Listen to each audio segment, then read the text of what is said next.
Welcome, KironJ, and welcome everyone. I met you for the first time when you held a webinar with Francis Sue. Yes, I remembered. Once you'd mentioned that, I remembered that you were Yeah, there. yeah, it's a little bit more than a year ago. She was in Sydney, and it Yeah. was early morning there and evening here. And yeah. Mm. And I asked the same question for everyone. How did the course come into your life? How did it Thank, happen? thank you, Anna. It's lovely to be here with you all, and it's a great pleasure to answer this question. I invite us, as I'm speaking about this, to consider it's all the mind's thinking. You know, my experience, I'm going to tell you my experience, but I'd welcome you into thinking, this is my thinking. So I started with a Catholic upbringing, and Jesus was a very frightening figure on the cross, all very scary. However, there was something there. There was some connection that I felt.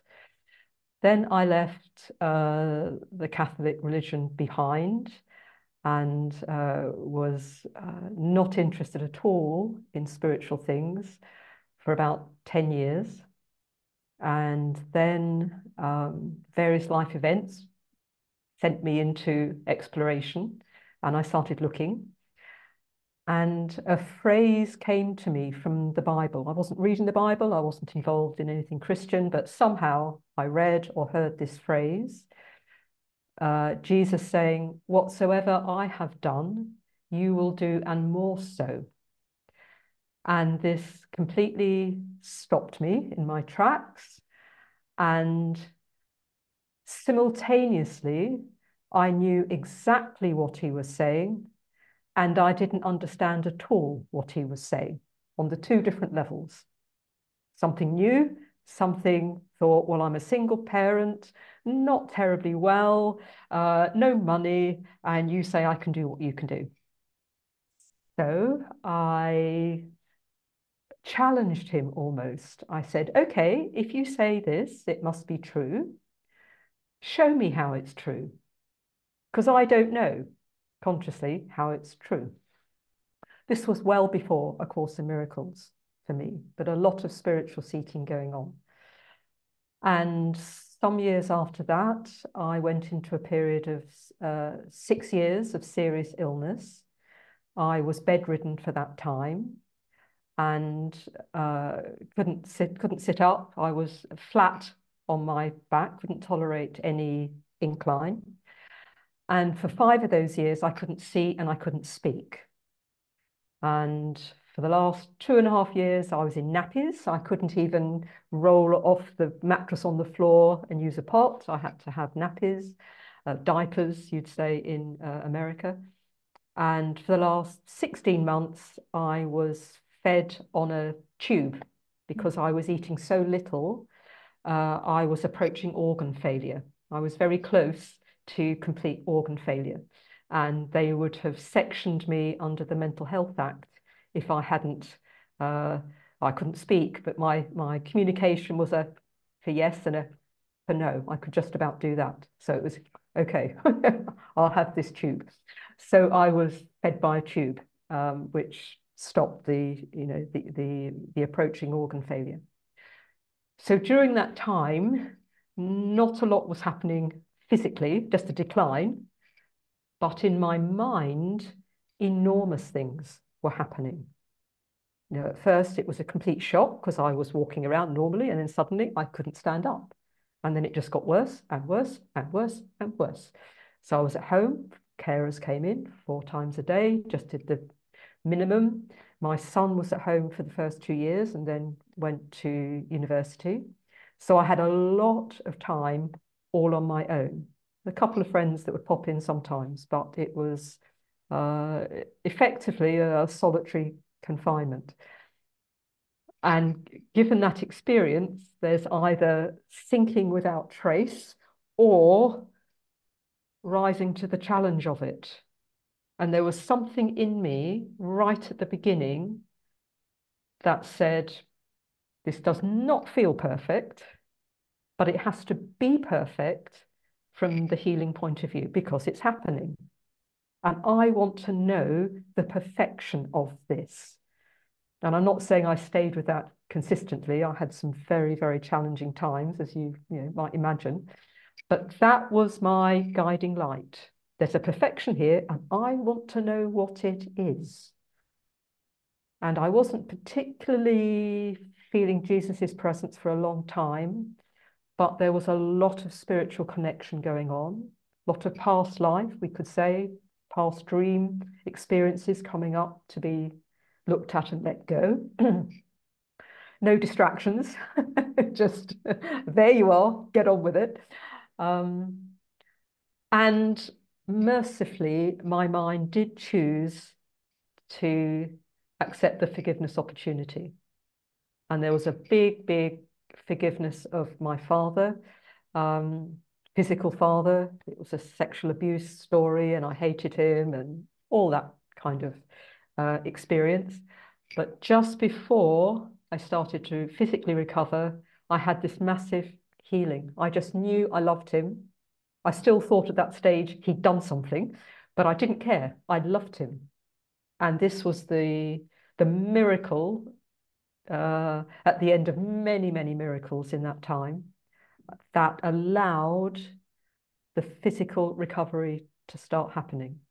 And what was the physical process was a 3-day mind training, secular, nothing to do with spirituality, seemingly.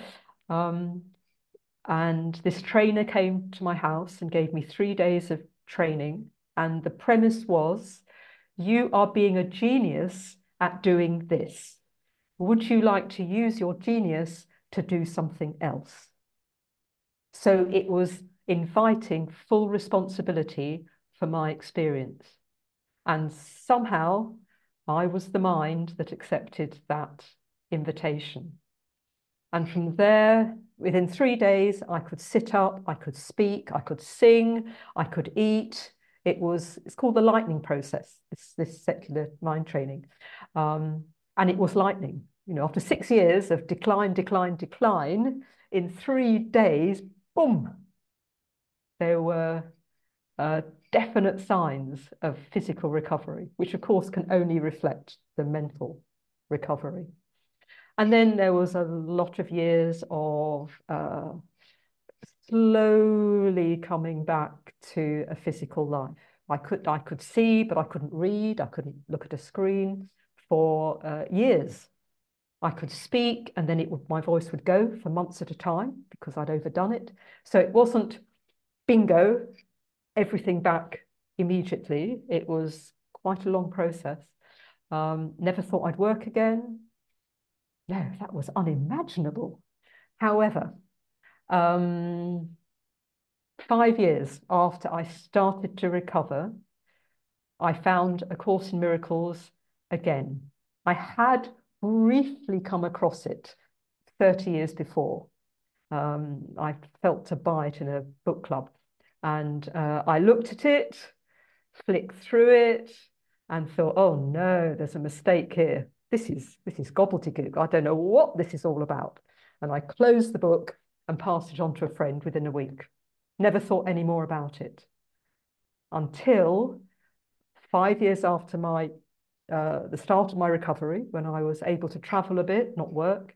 I was in a very weird, eclectic spiritual meeting with all sorts of speakers. And one of them was A Course in Miracles. And there was something about him. I thought, I like what's going on there. Don't quite know what it is, but oh, you're mentioning that book. Oh, I think that was the book 30 years ago. Perhaps I'll have another look. And so when I looked again, all sorts of miracles going on too. I was homeless, penniless, and was led to the right place and the right group. And somebody gave me a book. I had an offer of 2 books, actually. Which version would you like? And I thankfully chose the blue book and started the lessons. And I turned to the beginning of the workbook, having been told that's, you know, a good place to start. And it was such a different experience from the 30 years before. I knew the voice. I knew the presence instantly. Didn't need to go beyond word one. That was it. Oh, Jesus, right, okay, we're here, let's go. And I went into about 2 years of intense study. I wasn't working. I had no money to go anywhere or do anything. I was living in a room in a house with the perfect forgiveness opportunities all around me. And I just dived in and dived in and dived in and knew this was my healing. And then shortly after that, I was given the prompt to lead my first group with the course, because I've come from a background of healing and self-development groups, work, that kind of thing. So I just took that experience and laid it at the feet of A Course in Miracles at Jesus. And I said, help me help you. Help me help you with this most miraculous, fabulous and riveting spiritual teaching. It was so deep and so clear. And the first group I led was for 2 people, and it was to support them to study the first 50 lessons. So it was 9 weeks, physically face to face. And after that, through a whole miraculous chain of events, I got in contact with the Miracle Network, which is an organisation that supports students in the UK. I got invited to run their Miracle Cafe, which was at the time an in-person once a month event. And then I got invited to be their events manager. So I did that as well. I moved to London. Again, miracles every which way to allow this to happen. And I spent 2.5 years with the Miracle Network, starting to do some events, but being their events manager, meeting loads of people, of course, study, practice. And then 5 years ago, just over 5 years ago, I left them to teach full time.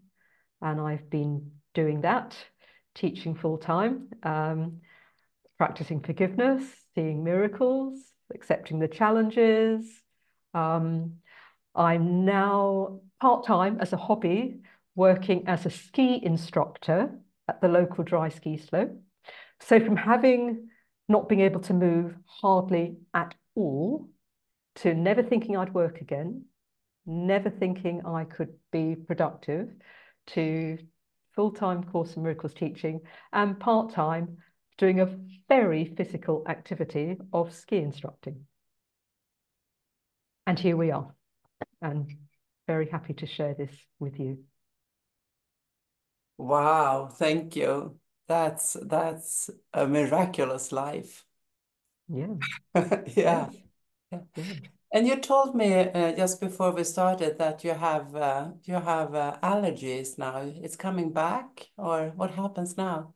Yes, thank you. Well, I mean, it's no coincidence, is there? There's nothing that happens coincidentally. So my thought today was to invite us all to focus on the power of the mind, not only in how it can attempt to destroy itself. So that six-year lying down phase was all self-attack. It was all the mind attacking itself and then considering whether it wanted to choose again and, you know, going through that process. So it can use the mind like that to make a world full of disease, disaster, death, difficulties, conflicts. It's all our thinking. It's all our dreaming. That's where we claim our power again.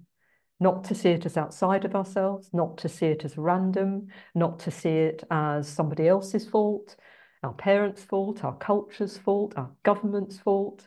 It's all our dream in all its details. So with that in mind, on Wednesday, I ate lunch, a normal lunch, food that I've eaten for years, and started to get this allergic reaction, redness, tingling, quite strong. Oh, okay, this is self-attack. My mind is, or I am the mind that's attacking itself. Okay, because I'm going through very, very deep healing and all these things need to come to the surface. So, okay, this is another version of self-attack. Go to the chemist, get a strong antihistamine, like a tablet that will suppress the reaction. But of course, that's not the answer. And almost 2 days later, it's getting stronger. It doesn't seem to matter what food I eat. I am getting this reaction. I haven't eaten today because yesterday I was absolutely livid red here, as well as other bits of my body. Perhaps I'm a little bit red now, but I thought I don't want to come and meet you with a great big reaction. I'll save food for afterwards. So this morning, I've been to the doctors. I've had a blood test. I've gone through all the normal things because presumably at a worldly level, I'm eating something that suddenly is not agreeing with my system. But of course, that's not the answer. So I was sitting in the surgery waiting for the blood to be taken with the sane mind cannot conceive of illness. The innocent mind cannot project because it cannot attack. And I see this as incredibly powerful practice to be in a worldly situation. You said in some of the talking earlier on, you were talking about the dream. I'm a dream, the dream, but how do I be in it? So this is an example to offer. I seem to be in a doctor's surgery. I seem to be waiting for a blood test. I seem to be having a very strong reaction, but I don't know what it's to. I've done nothing new, worldly speaking. And I had some notes with me. The sane mind cannot conceive of illness. And yet I'm conceiving of illness. So what is seeing this, feeling it, isn't sane. So the invitation as I see it is, do I want to make the journey without distance in my mind from identifying with an insane mind that thinks it's here and thinks it's got a reaction to the sane mind that would look beyond it all? Do I want to do that? Jesus, be with me. Of course, Jesus is an idea in my mind, but it's helpful at these times to hold his hand, be with him. The innocent mind cannot project. The innocent mind couldn't be seeing this doctor's surgery, couldn't be thinking it's real, couldn't be thinking that the taking the blood is real. No. The innocent mind would not see it that way at all. I was kind of seeing it that way, although obviously not completely. Do I want to make that journey in my mind? Yes, I do. Yes, I'm absolutely sure I do. I may not be able to leap to it fully this second, but I'm calling on the strength of Christ. I'm joining another teacher tomorrow. The title of the gathering is Calling on the Strength of Christ. So I'm calling on the strength of Christ, to let the strength of Christ prevail. Not to deny this is the insane mind's experience, but I want to see it through the sane mind's perspective. It really is a dream. It really, really is a dream, and it has no effect. Only what God gave us can affect us. Everything else is fantasy.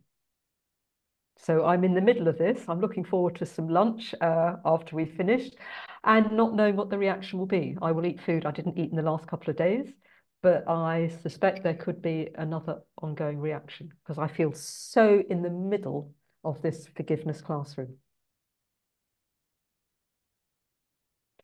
I so recognize myself in not being able to make the leap. I know, but I am willing. Mm.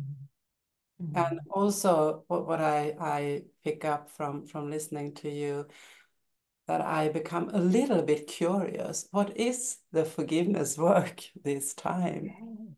Yeah, Yeah, yeah. And that kinds of opens me up. I give myself the permission of, I cannot make the leap now. I can see that. mm, I mm, see both the pictures at the same time. mm, And it's a bit confusing. Often I feel nauseous when I see both the pictures right. at the same Yeah. time. But just that little opening Mm. of being a bit curious. What is the forgiveness work now? Lovely. The willingness to be willing, and that kind Kind of of idea. that, yeah, Yeah. yeah. Because you don't know what the forgiveness work is, right? At the moment, you don't know for your situation at the moment what the forgiveness work is. I know, uh, not the split mind, but I have access to, I know this is self-attack. Yeah, I yeah, know this is still a choice for separation. yeah. In general terms, I know that's what's going on. Mm, And I know that has to be reversed. yeah. But the steps and anything particular about it, no, I'm following, I'm listening. Um, yes. And it seems to me very helpful to practice with all the little things. In our experience, they're little things. So somebody says something and we're a little bit annoyed. Not a big deal, but there's a little rising of don't like that. Right there, we can come to the mind and see that general perspective. Right then, my mind is choosing the ego in a teacher. Right now, it wants to attack. Nothing to do with another person. It's made an image that it's chosen to be irritated at, and then it wants to be irritated. This is a civil war. This is going on in the mind. So we can keep choosing to stop. That's the mind choosing attack, choosing separation. Right now, am I willing to go in this direction? Am I willing to let go of the attraction to getting angry? Because we have a sick attraction to guilt, the Course says. And I often talk about the analogy of addiction, because we can understand that in a worldly sense. A drug addict is addicted to their drug, and they want that beyond everything else. They might say yes, no, of course, and go for their drug. That's what they want. Everything else thrown out the window, they want their drug because there's this attraction for it. Until, of course, they decide to go into a deep recovery process, which will not be easy. So I see us as addicts of guilt, addicts of separation. It's a deep addiction.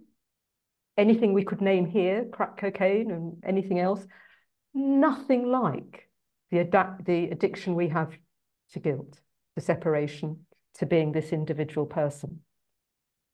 I think we could not overestimate the depth of that attraction, the depth of that addiction, and the depth of the recovery process required to come out of it.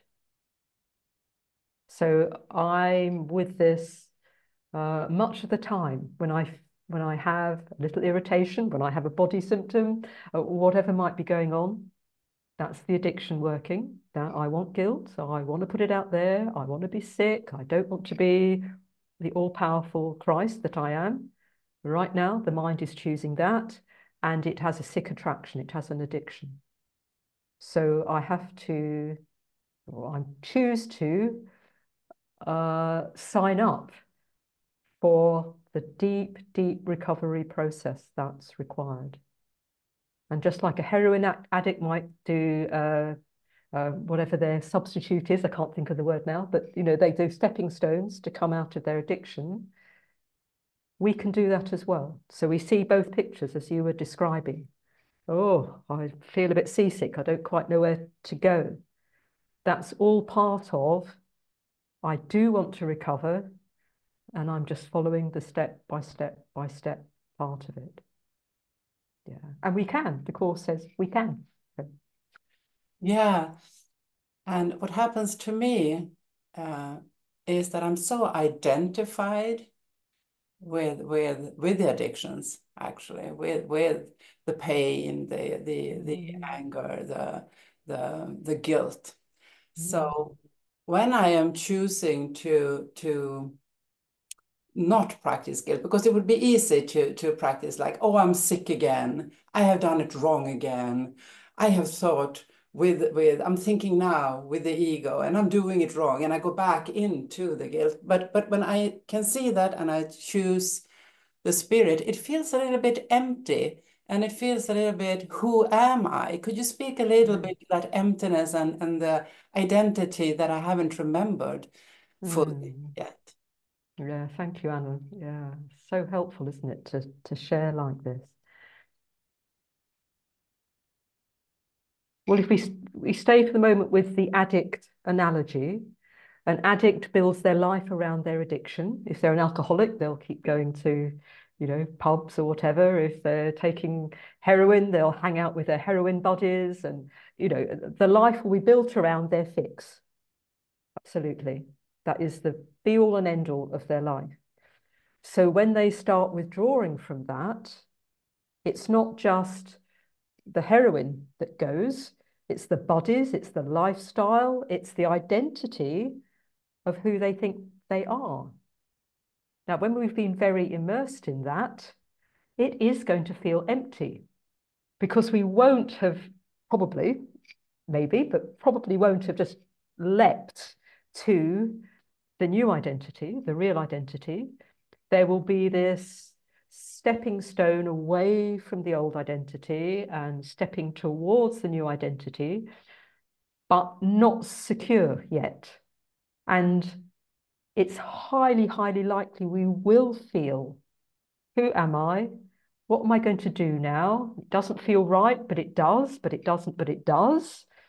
All in betweeny, all not secure, not sure. And the Course says, this is the time for faith. This is the time to remember that the Holy Spirit has brought you thus far and won't desert you, even though you might feel you're a bit like that. So when we are a bit like that, when we do feel empty, insecure, not sure where we're going, how to do the next bit, we can train ourselves, because it's a mind training, isn't it? The Course. We can train ourselves to recognize that no man's land, that uncomfortable place, and build the pattern of, and now I really call on you strongly. Even if you don't feel like doing it, even if you don't feel like it'll work, even if you're very resistant, there is something in our mind that can say, I am going to call on the strength of Christ. I am going to hold Jesus's hand, whatever this feels like. And we can, like a muscle, we can build that determination, we can build that pattern so that it gets easier and easier when we're in any difficulty. You're talking about a particular difficulty of emptiness and who am I and what's going on. We can build that pattern so that we say, I recognize that. That's part of the healing process, quite likely to happen. And the answer is Jesus, God, Buddha, whoever you want to call on. And again, develop the muscle, develop the strength to withstand the ego storms. Because we can say, although the ego is part of our mind, we can say the ego will be furious at this. There's likely to be all sorts of chaos in the mind when we do make that new step in our thinking. We do reject, oh, poor me, I'm the victim. Oh, no, I'll do it tomorrow. No, right now, I'm staying here. Come what may, right now. And the ego will start throwing its toys out of the pram. Do you know that expression? It's like it'll get really upset, but that's our mind in fear. So we can translate that to, my mind really wants this and it's terrified. Right now, two things are going on. But the answer is to stay here and observe the chaos, observe the storm, observe the fear. And we do that as much as we can. And then if it's all too much, go and have a cup of tea, go for a walk, read the book. Don't, oh, I think there's a fine line between being gentle, oh no, I couldn't do that today, because that's not always the answer, and not giving ourselves a really tough forgiveness classroom, more than it's actually needing to be. And again, the more we can tune in, the more we can tell. Oh, I've been here for half an hour and I'm watching the ego storm and I'm choosing this and it's so very uncomfortable. Right now, that's enough. That might be the guidance. Go and do something else. And then when we come to a similar situation, we may only need to be there for 15 minutes and it starts subsiding. Ah, this is working. Oh, I can keep doing this. Oh, this is fantastic. And the answer is always growing this connection, identifying with the mind that's remembering truth rather than the person that's having a drama. That's the healing journey. It won't mean that the ego will stop soon, automatically, but we get better and better at being able to withstand the storms, watch them, and they will subside. Yeah, I'm still having storms. This allergic reaction is a big fight from the ego, but I'm quite settled, happy to be here, all okay. So, yeah, wonderful. Thank you. So we will bring in more people to ask questions in a little while, but I'm just curious, all these years of the 6 years of being so sick and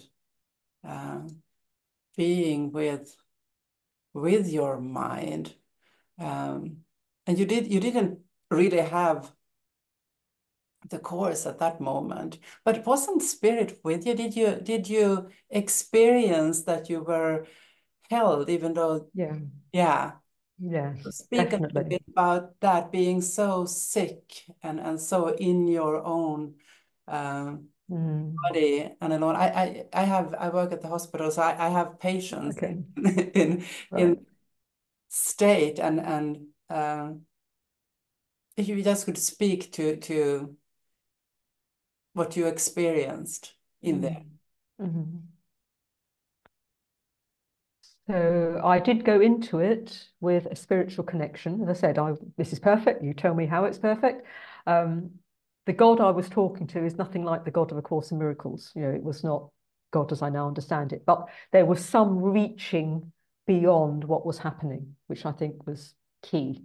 It was that there's something else going on here, and I want to know it.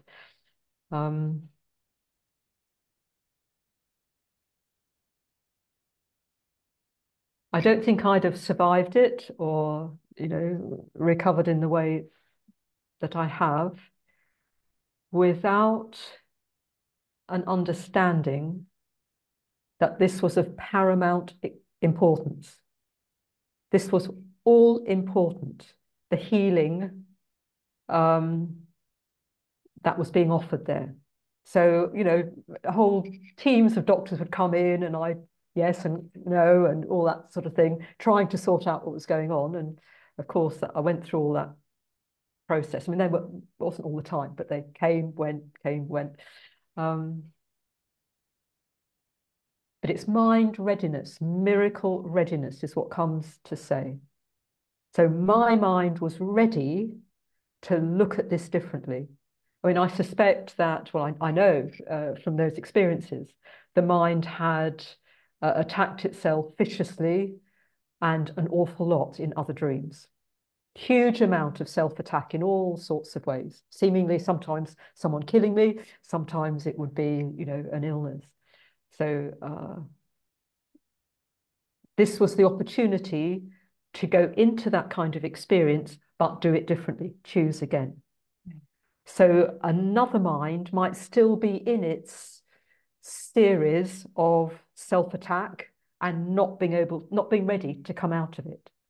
So that to me explains why I've come out of it and another person might not with a similar physical condition, because the mind is still going through self-attack. It wants to self-attack. It sees value in it. It feels guilty. It wants punishment. And that's the way it's doing it. And it's not ready to do it differently. But mercifully, this time, I am the mind that chose differently. So there was this strong pull to connecting beyond what was happening, to opening my mind to spirit. There was a very, very strong pull to do that. And an awareness, just a natural awareness of observing the chaos, the decline, yeah,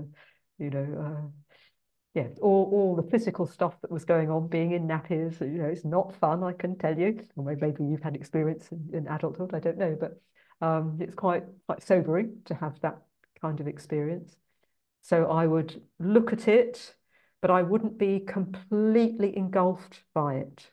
Sometimes, yes, it did feel all too much. But more and more, there was this natural reorientation to being a mind observing what was going on. And it wasn't a bypass. I don't, if it was a bypass, I wouldn't have come through it. But there was this knowing that something else was going on, the bigger picture, the healing process. And that's where I wanted to be with. That's what I wanted to be with. That's what I wanted to stay with. And a turning point, I'll just, because I know you want to invite people, and I just feel to say, the healing, physical healing started in an August 2008, and July the 3rd was my birthday. It was my 50th birthday, and I could hardly move at all. You know, every hour I could just about shuffle from one side to the other. That was it. Couldn't lift my arms, couldn't raise my head, couldn't do anything. And I did have a vision of Jesus at that time, sitting on my bed, just patiently waiting. That was just before my birthday. So that was Jesus coming in my experience, which was very comforting. And then on my 50th birthday itself, I just felt the question was in my mind. If this is how your life will be from now on, you know, so limited, so shrunken, do you accept it? Would you accept it? And I could give, it gives me so many goosebumps. Well, even had me in tears. I could give from the heart, yes. Yeah. Because I had linked with a different identity and a knowing this wasn't life. Yeah. There was a life worth living, even if the body could only do that. And I feel convinced that was a step my mind needed to take to go into recovery. Yeah. Yeah. I can feel it. This is the key. Yeah. Yeah. Yeah. Yeah. Such Beautiful. blessing. Such blessing. Yeah. Thank you so much for sharing that. Yeah.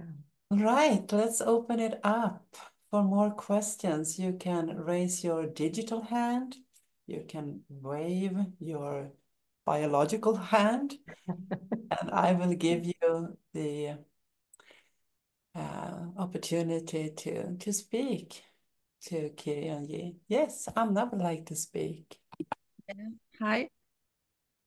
I missed the beginning of this talk, but I understand that you were very, very ill for like 6 years and almost like and so on. Yeah. Because I'm in a situation I have been ill a lot for many, many, many years, on and off, but almost like chronic infection, fever, fatigue, like with hope. And then I found the course in January, which I've done like all in.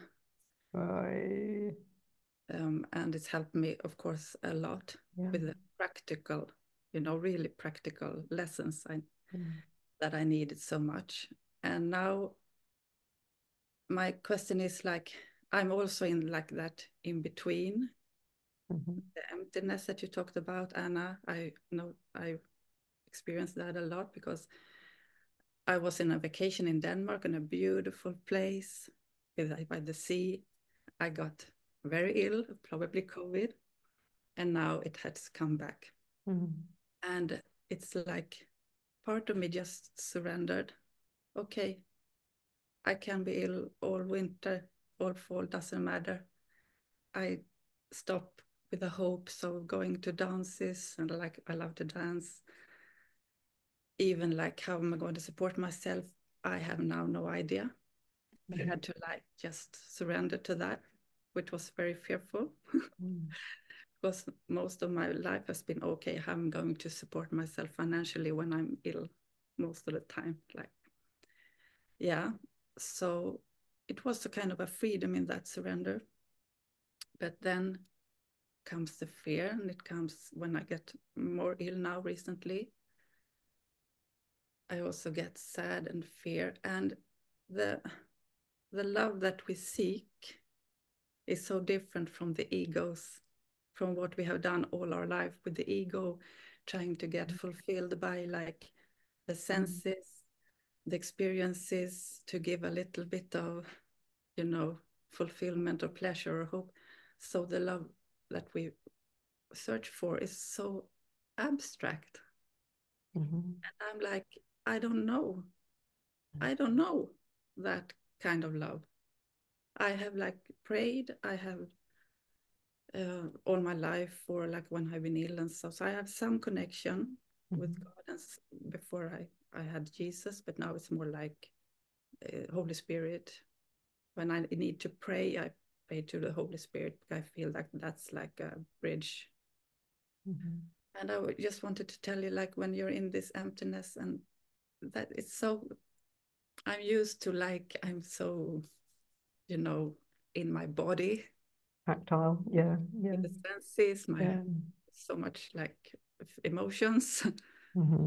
So the love that the peace that I really long for now is that peace that when you can say, doesn't matter how my body is, I still want to be here, because I have felt all the time that if I'm just supposed to be ill, I cannot do the things I love.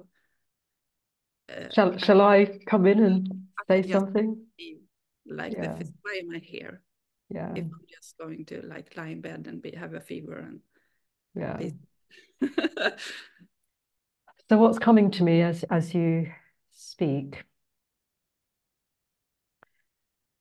is to offer, because you're quite new with the course, so please keep going. That's an obvious thing to say, because it goes deeper and deeper.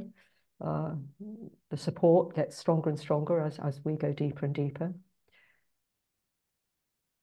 And to have a realization that the course, if we keep studying the course, keep practicing the course, it will lead us to have a completely different set of values.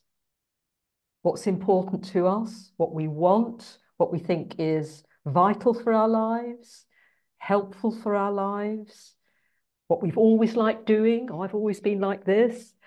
It's going to put the spotlight on everything like that and ask us to see differently.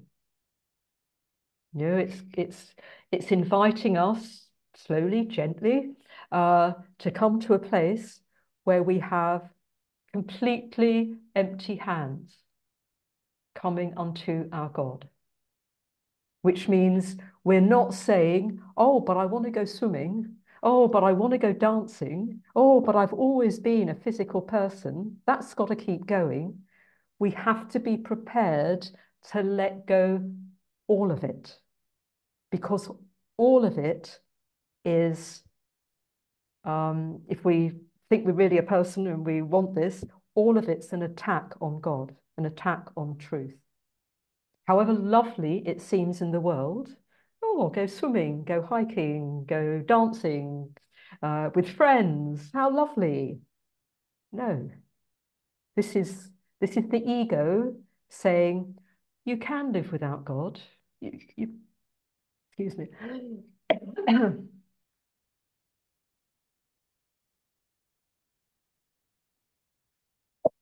You can be a person and it can work. And it can work because you can go dancing. You can earn your own living. That's ego. And the more we study the course and the more we practice the course, we will see that that is ego. There's no value in anything that's not eternal. So a body that can dance one day, have a fever the next day, work the next day, that's all ego. And if we want, and this requires deep, deep looking, I would say, to see if we want this person to work, we might dress it up in, no, I want to study A Course in Miracles, I want peace. But underneath the subtext, the hidden messages, but it's got to look like this. I want to be Anna, you're another Anna, I'm just seeing. I want to be Anna, and I want to be like this. Then we are rejecting the truth of ourselves. And that is the sickness. That is the suffering. And that's what needs to be healed. It doesn't mean that you'll never go dancing or swimming or hiking or whatever. I'm a ski instructor. I do a lot of physical work. However, how I see that has totally, totally changed. When I go to the ski slope, I'm a mind dreaming I'm a ski instructor. I'm a mind learning that it is not limited by human activity. I'm thinking the activity. I'm not doing it. I am the mind that's thinking it, and the mind is outside time and space and has no limits on it. Then we might have a reflection of a body being able to get up and do. So that's quite a lot, but sort of summarizing it, my gift, my encouragement is to focus on the healing of your mind. And the mind is sick whenever it thinks it's Anna, whenever it reacts positively or negatively to something in the world, it's sick. And the projection might be a fever, a tiredness, or whatever symptom you have. Yeah. I guess my mind has been really, really sick for a long time.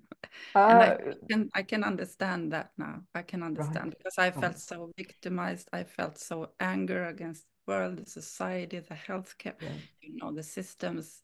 Yeah, that's all a chosen sickness. It's all a chosen sickness. And when you see it's a chosen sickness, then you have the power to choose again, to heal again. So this, like what I call like an abstract love, I will get like closer and closer the more I do the forgiveness work, and less, and I can feel it has already started to happen. Yes. Because if this was a year ago, I was in panic because I was ill all the time, and now I'm like more okay. I don't care. I don't care. I don't give a fuck. I don't want to be stressed anymore. Okay. About the world or body. Yeah. Beautiful. Thank you. All so blessings much. to you. Thank you. Thank you, Anna. All right. Who else would like to speak with KironJ? Claes is the next one.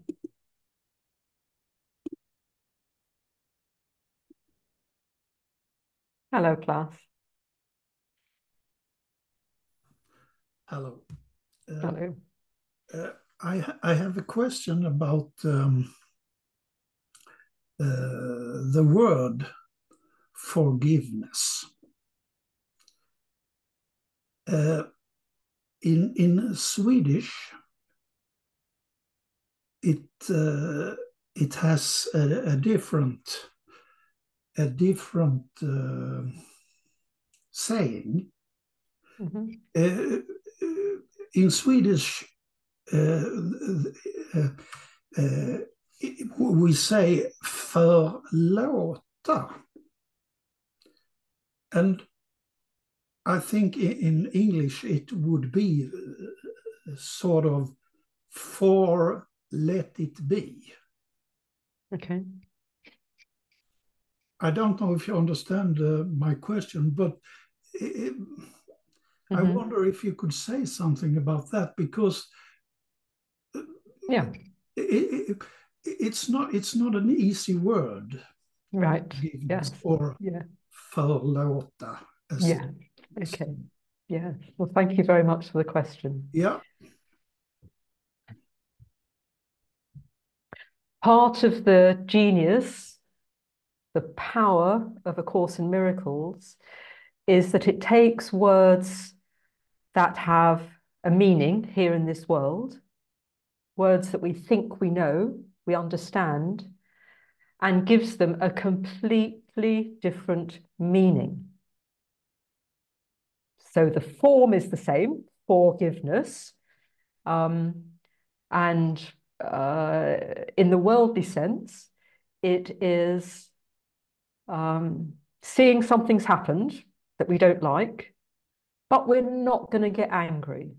We're not going to blame the person. We're going to let it be. And there's all kinds of different small variations to that way of seeing forgiveness. So it doesn't matter whether there's an English understanding or a Swedish understanding, or any other language, any other culture's understanding. A Course in Miracles meaning is nothing like any of them. A Course in Miracles meaning is that what you think your brother has done, another person has done, or maybe you've done, has not occurred.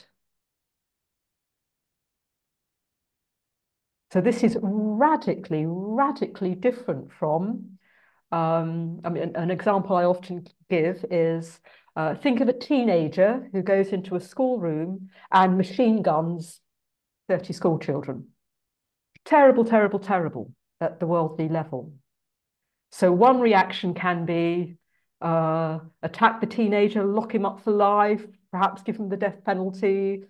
That would be one reaction. Another reaction would be, oh, but look at their childhood.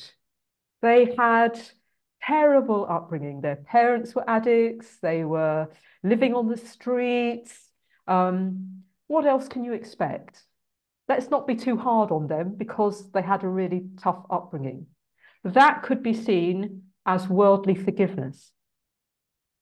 From A Course in Miracles point of view, that is forgiveness to destroy. That is not forgiveness at all. That is an attack on your brother.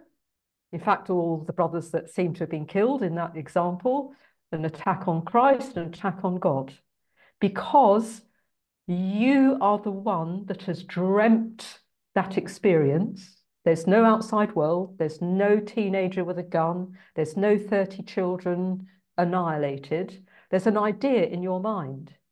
And that's the picture of it, of attack, of murder. And that'll be your mind feeling guilty about murdering God. So that in your case, it can be class. I hope I'm saying that right. So forgiveness is that process in the mind. That's my projection. I've dreamt of mass murder. So I'm not going to get upset about that. Do not lament the world. There's no point in lamenting the world, the Course says. There's every reason to change your mind about the world. That's my picture. That's my guilt. And I, as a mind, can do something about that. I can see it never happened. The atonement principle underpins the whole course. And the atonement principle is separation never happened. Class never happened. KironJ never happened. Anna never happened. This Zoom call never happened. So this is a deep, deep recovery process that we need to go through. And I would say forgiveness is an overall term for that deep recovery process. It's coming to accept the atonement principle, which means none of this has happened, including I haven't happened, including my 6 years lying down hasn't happened, including the allergy hasn't happened, including Swedish versions of forgiveness, English versions of forgiveness. None of it has happened. Now, most of us can't go, oh, okay, I get that.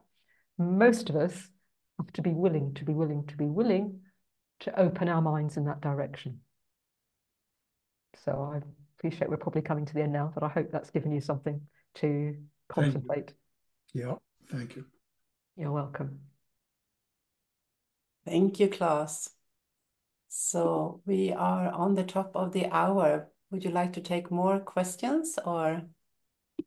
I can stay for a little while, just perhaps if you want to, perhaps another 10 minutes, but I can't spend much longer than that. I've got other things to do. So yeah, I'm happy to stay. Questions or just thoughts that you want to put out there? Well, I'm happy to take if somebody's got a question. Yeah. Then so that would be good. Marie has something. Yes. Hello. Hi. Hello, Marie. Yeah. So the mind just came with. Can you speak about the happy dream? Right. Yes, I can, if you'd like me to do that.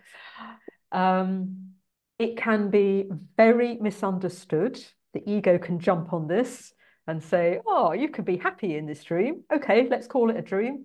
And now be happy. Be happy as this person in the dream.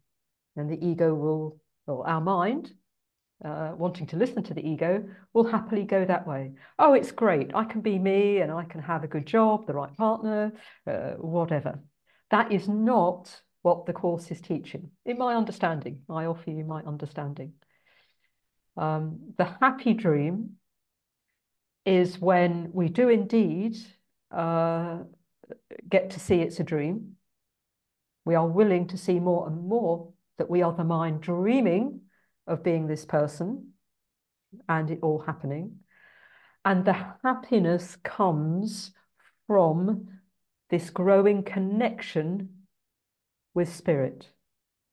The happiness comes from remembering who we truly are. The happiness does not come from anything in this world. It can look like it.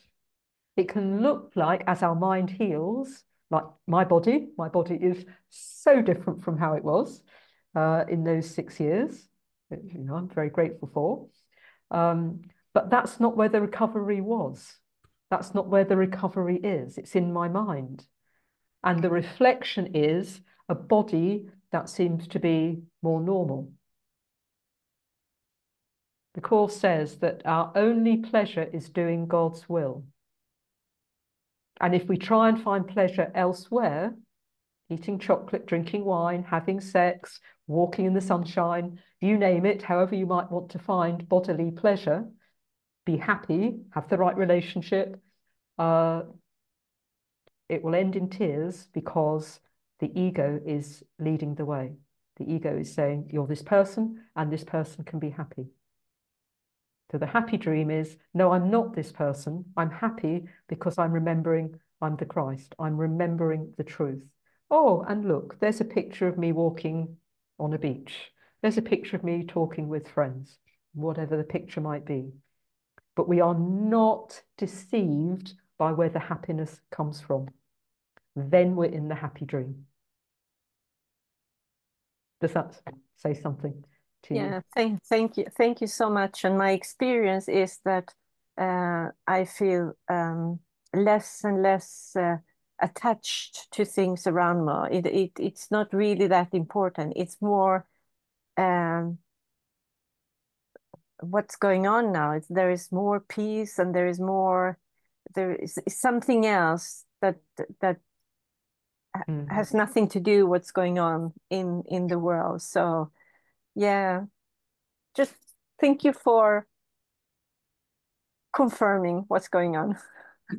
Beautiful, beautiful, beautiful that your mind is opening and realizing that it's not a human happiness that's possible, but it's the peace and the love and the joy that we're remembering and perhaps having reflected.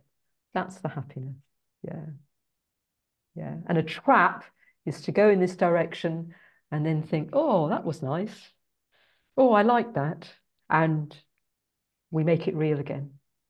Then we have to come back out of that trap and know where the happiness is all over again. Yeah. Thank you.